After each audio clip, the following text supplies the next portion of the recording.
Can you talk us through when you guys announced the relationship? Because I've heard a certain story from Alona about the kiss on stage and how she encouraged you. She was like, you gotta just kiss her on stage, dude. Well, Really? I didn't know that. Yeah. So I was in the wings because I was on tour for 5 days. But I was in the wings and I went up to Alan. I was like, Alan, you know what you gotta do? I think on your last night is you gotta kiss Emma. I don't know if I liked when you guys did I think it was Hotel California one. It was like really spiritual one. And you were dancing really beautifully around each other.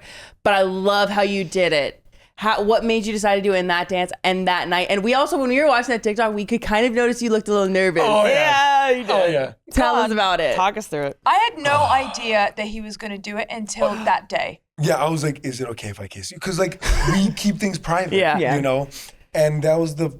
Well, actually, he did ask, but it was more like, I want to kiss you. Yeah, it was I'm more gonna like, kiss you. I'm going to kiss you. Are you okay with it? Yeah, and at first I was like, oh, this is a lot to think about. Let me think about it. And then I was like... during the dance... I was like, we're doing it. And then I did it, and we were both... I was like, oh, God, we did it. Yeah.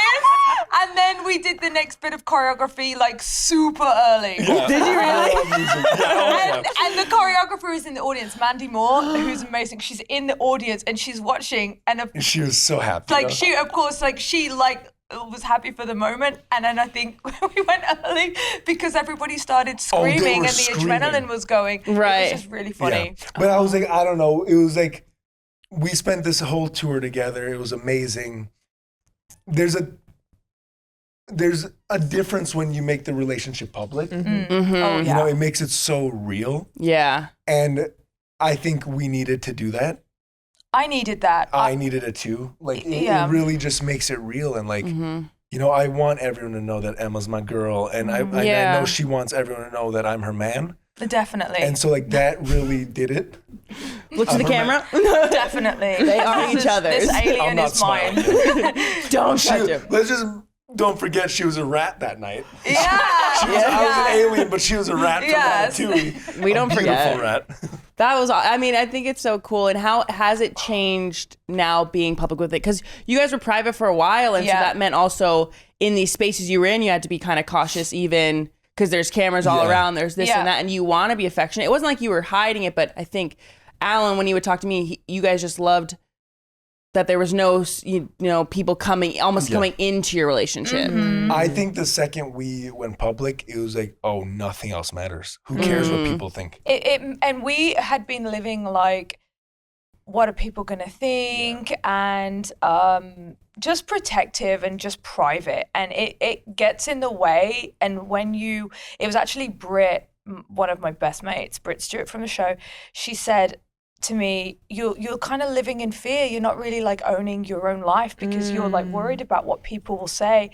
And I listened to her and she was right. The second that we made it public, the first day was a little bit I'm not going to go on my phone. But it was also and then it was by far the best thing because we just popped that illusion, which was that everybody hates us and everybody this and it just, you don't need to think that way. And you can choose to own the life that you're living. And it really helped me a lot. So our last show was in Chicago on tour, and we stayed there for 2 extra days.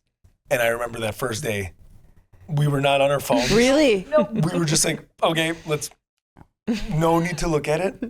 And then I remember we went axe throwing. Oh, yes. We went axe throwing that night. The natural next step. Yeah. Obviously, you go public, you go axe throwing.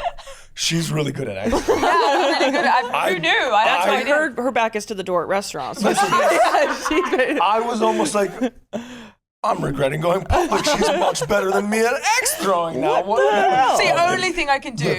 And she's like, I don't know why I'm so good. I've done this before. I'm like, how the hell? I was throwing it, wasn't even sticking. I was like, how are you doing this right now? How is this what we're talking about? I don't know. I was very You went impressed. axe throwing, okay. I was very impressed. I was like, that's my baby. Yeah. There she If we is. ever go back in time to barbarian times and we have axes. Okay. Maybe I had a previous life. Life as like an axe thrower. Yeah. Have you gotten Alan into some I know that you're into More spiritual like stuff? spiritual stuff. Have you gotten him into Are it? you woo-woo? Yes. Oh, she's woo-woo. I'm a little but, woo-woo. But let's not use that term. I'm gonna own it because it gets such a bad rep, but I'm Does a it? little woo-woo. Yeah, I actually think that Alan's naturally more, it's just a bit more like intuitive. I think it's more just like if you're like an intuitive person and you can self-regulate and think about what it's more like introspective. Just I feel like I can just tap into what I need and I can kind of gauge sort of the energy in the room. I'm sensitive to energies, which of course people sometimes are like, but I just feel it. I feel when things are high and when things are low, and it can be a little bit jarring for me if I walk into a room that has, I don't know, just some heavy stuff going on. Like I tend to, my body notices it and I can't do it along. And do you take it on and try to counterbalance it? Do you find yourself doing that? As a kid, I noticed I used to do that. Like I think that's a lot of people, even without realizing it. I think the kid that always acts happy, and I'm naturally very like a happy person. I just know that about myself. But sometimes kids can overextend and try to take the weight of heavy situations and be super upbeat and want to perform and take on everybody else's stress. And I got to like maybe 30 when I realized, oh, I can't do that anymore. And that's why usually around 30, the patterns of people's lives start to crumble and they start to look at themselves because they can't physically do that anymore. Yeah. And that's what happened to me. So Which one of you is the who's woo-woo fixer? here? Which is the woo-woo Fixer. fixer? I think in that way, what you're describing, I think I do is like I'll feel an energy and I'll try to. And like I used to describe it as I will burn my candle at both ends to give other people light, but it's just like Totally. taking a toll on me. And I think Totally. same thing. I turned 30 and I got to a point where I was like, okay, that's happening, but that's okay. That's what they're dealing with. You don't have to do that. You don't have to fix it. That's do you. Yeah. But it's a long journey. I She's think, still of learning. I'm She's still learning. She gives a lot to people. Oh, Yeah, so yeah. I think It's that's like my- the biggest thing in life. Like for me, when I heard you don't have to go in there and change that. Oh my gosh, this like relief. It was Right. awesome. Right. And it's that simple term of like, let them, it's not really like, I know it's so them. simple, but it's Let like, them. Let them. Yeah. Yeah. let them. Let them.